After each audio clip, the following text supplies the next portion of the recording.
The shape seems quite familiar, just maybe a bit bigger, much longer nose. Mazda, it looks just like the CX5, except this is big brother, the CX60. Now, what does that tell you? What does that entail? The CX60 was launched in South Africa about a year and a half or so ago with a 2.5 litre petrol engine.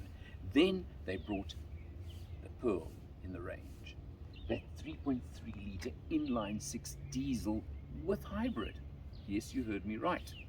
So this is the top of the range. This is the luxury one.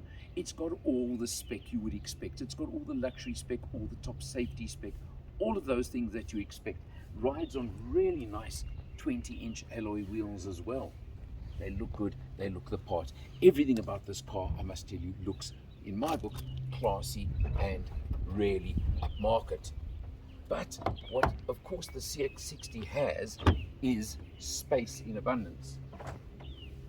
It doesn't unlock the back doors when you do activate the access. Now, something I must tell you I noticed on this car. Do you notice that the rear door opens to 90 degrees? Much easier entry and egress. Look at that.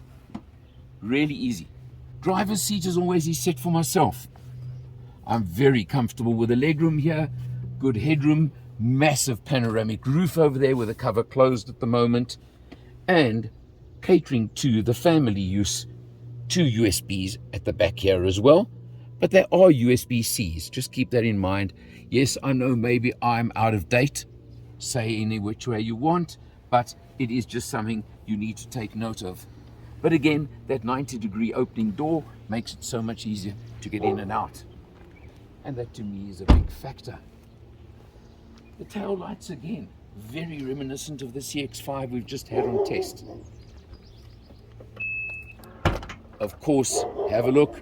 You expect auto opening and closing with the boot on a car at this level, and it's a space saver, but you do get a spare wheel. And I can tell you, this is for the Bose sound system. Exceptional sound system you get in this car as well. You're waiting for the Allen test, aren't you? So let's do it. This is very close to a 2 Allen boot. I'd say a 1 3/4 Allen boot. How's that? Official rating now in the books. CX60 1 3/4 Allen boot for you. Close the boot quickly and let me show you what you need to know. Because this badge is extremely important. Sky Active. You know Mazda Sky Active technology, which applies to engine, suspension, everything about the vehicle. D meaning it's a diesel, and E meaning, of course, electric power or hybrid in this case. So it's got all of them together, and on this side, it tells you it's an all-wheel drive as well. How's that? So, yes, got it all, I'd like to say to you. The 3.3 litre inline 6-cylinder engine puts out 187 kilowatts and a nice big 550 newton meters of torque, driving all the wheels through an 8-speed automatic gearbox. Let's check it on the road. Let's see what it's got inside. On the road in the CX60, and now heading back from Paris after a good lunch, which helps of course. And all I can tell you is that this is a car that was built for the open road. It was built for cruising. 3.3 litre inline 6-cylinder diesel with a bit of hybrid assistance as well. So it's got all the power you want, but it's not that. It's the all-wheel drive assuredness, road holding of an all-wheel drive system. It's the torque, 550 newton meters of torque, ultra smooth 8-speed automatic gearbox, space for Africa in the car, and just every possible luxury feature, and more importantly safety feature that you can want in a vehicle, especially in your family vehicle. And when I tell you that now, so far on this trip we're showing 6.0 liters per 100, and that's cruising in a car this size, big, heavy, big engine. That is impressive in itself. But besides, when you hit a really bad piece of road where maybe it's a bit crashy over bumps, the rest of the time on a good piece of open road, good piece of freeway, it is smooth, comfortable,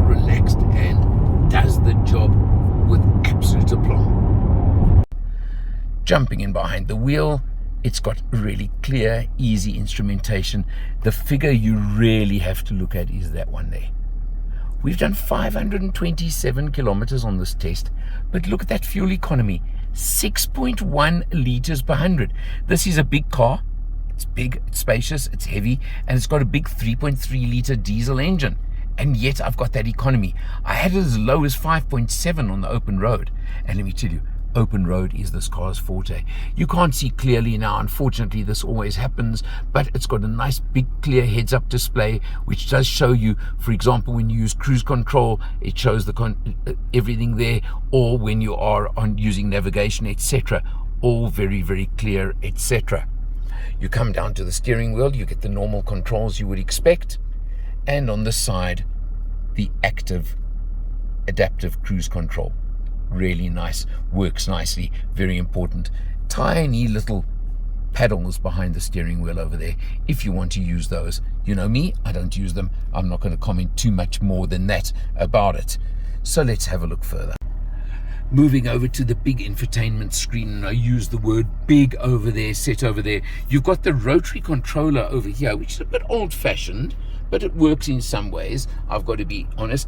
Built-in navigation, but now when I press the home button, you can see over here, it's a little bit old-fashioned, a little bit out of date, but it works, and that's the important part. Gives you all the different settings, all the different functions. This car also does have, of course, the facial recognition system as well for setting up for each different driver. What is important is, of course, your camera system. It's front, it's works as a reverse camera or a front camera. You've got the overhead camera, so you've got all your different camera systems as well that you would want and need. They are important and they're there for you and very clear. Now that's important to me as well. So you've got that whole function over there. So there you go. It's very simple, very straightforward, and works nicely. You've got the Mazda typical dash. It's neat, it's clean, but I do like, of course, the buttons and controls, etc. for the aircon system, which includes, of course, heating and cooling on the front seats. Again, you expect that on an upmarket vehicle such as this one I'm driving right now. You come down over here. In here, you've got an inductive charging pad over there with a 12 volt next to it. I must say I found it could have been a tiny bit deeper to hold the phone a bit better, but I'm really being picky right now. Your gear lever, unusual in that you've got to move it to the left to go into reverse or drive. It's actually just get used to it. It's easy once you have done that. You've got over here your little button for eco or normal, sport, and an off-road mode, which I'm sure just adjusts the mapping on the all-wheel drive system. I have to be honest, I did not get the chance to use it. And buttons over here for a hill descent control, and of course your camera systems there again, just to come straight onto cameras if you want.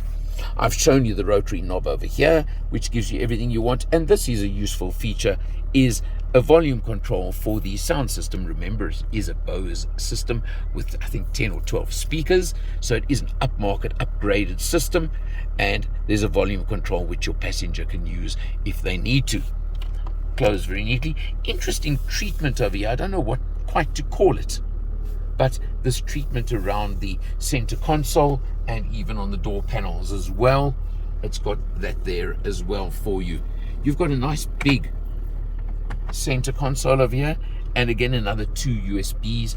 Note the fact that, unless I'm mistaken, the CX60 only has USB-Cs. Well, I suppose get with the times. Seats are nice and neat, comfortable, leather covered, of course, in a car like this. Everything about the car, and this is where Mazda have stated very clearly that they want to go premium, and I would say it exudes class. I must be honest, it feels very, very classy in all respects and in all ways.